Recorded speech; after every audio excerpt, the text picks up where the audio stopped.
लोकसभा चुनाव 2024 के नतीजों में एनडीए गठबंधन को भले पूर्ण बहुमत मिल गई हो, लेकिन भाजपा 240 सीटों पर जीत हासिल कर सबसे बड़ी पार्टी बनने के बावजूद बहुमत के नंबर से 32 सीटें पीछे रह गई हो।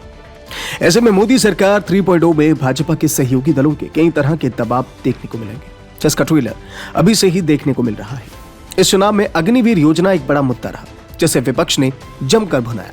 2 साल पहले जब 2022 में सरकार ने इस योजना का ऐलान किया था, विवाद उसी वक्त से तेज हो गया था। आपको सबसे पहले ये बताते हैं कि आखिर कैसे और क्यों अग्निवीर योजना को लेकर विवाद ने तूल पकड़ा था। इस मुद्दे को चुनाव में भी बड़े जोर शोर से उठाया गया था। साल 2022 की बात है, जब 14 जून को केंद्र सरकार ने सेना में जवानों की भर्ती के लिए अग्निपथ योजना की घोषणा की थी। कांग्रेस और कई विपक्षी दलों ने उस वक्त भी इस योजना का कड़ा विरोध किया था। कुछ राज्यों जैसे उत्तर प्रदेश, बिहार, राजस्थान इत्यादि में इसका कड़ा विरोध हुआ था। कांग्रेस और विपक्षी दलों के गठबंधन इंडिया ने हाल ही में हुए लोकसभा चुनाव 2024 में अग्निपथ योजना को बड़ा मुद्दा बनाया था और कहा था कि यदि वो सत्ता में आते हैं तो इसे रद्द कर देंगे। विपक्षी दलों के भारी विरोध के बावजूद भाजपा और उसके नेता लगातार इसका बचाव करते रहे। लेकिन ये चुनावी नतीजों से यह समझा जा सकता है कि इस मुद्दे को विपक्ष ने बड़े स्तर पर भुनाया है, जिसका अच्छा खासा असर वोटर्स पर पड़ा। बीजेपी के नेतृत्व वाले एनडीए की अहम सहयोगी पार्टी जेडीयू ने केंद्र सरकार गठन को लेकर भारतीय जनता पार्टी की ओर से की जा रही कवायदों के बीच सेना की भर्ती की अग्निपथ योजना की समीक्षा के लिए मांग उठाई है। दरअसल जेडीयू के वरिष्ठ नेता केसी त्यागी ने कल कहा कि अग्निपथ योजना को लेकर मतदाताओं के एक हिस्से में नाराजगी रही है।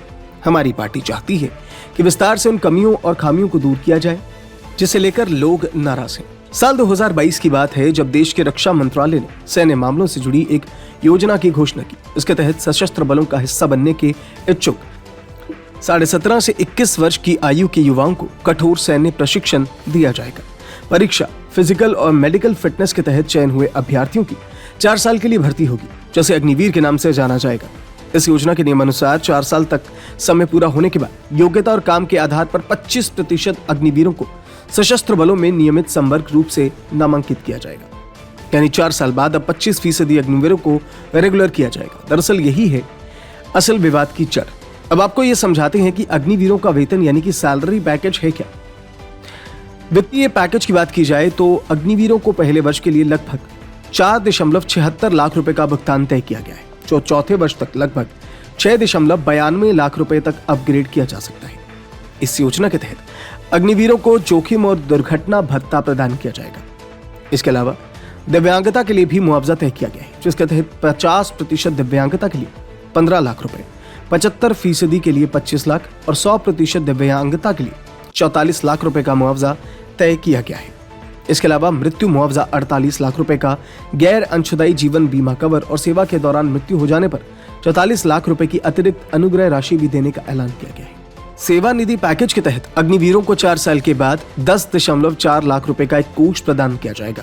इस पैकेज के तहत इस कोष में अग्निवीरों द्वारा 30% राशि योगदान की जाएगी, साथ ही उतनी ही राशि सरकार द्वारा दी जाएगी। लेकिन इस योजना के आते ही युवा भड़क उठे, क्योंकि उनका मानना था कि जान हथेली पर लेकर भारत की रक्षा करने के लिए उनको अग्निवीर जैसी योजना नहीं बल्कि पुरानी भर्ती प्रक्रिया ही बढ़िया थी।